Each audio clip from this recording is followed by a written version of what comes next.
Okay, to find the sum of negative 6 plus 10, we're going to go ahead and we're going to use chips to find the sum of this.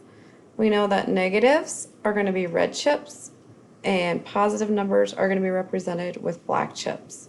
So to begin with, we need 6 negatives. So we're going to put 6 negatives here on the board. Okay?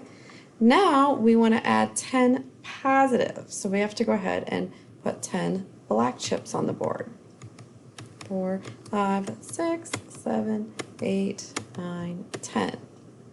Now, what we know is that a red chip and a black chip together make a zero pair. That means they equal each other out, they equal 0. And so we have, let's go back here, let's look. We have 1, 2, 3, 4, 5, 6 zero pairs. So we can get rid of those. Those over here, they all cancel each other out and they equal 0. What we have remaining on our board is 4 black chips.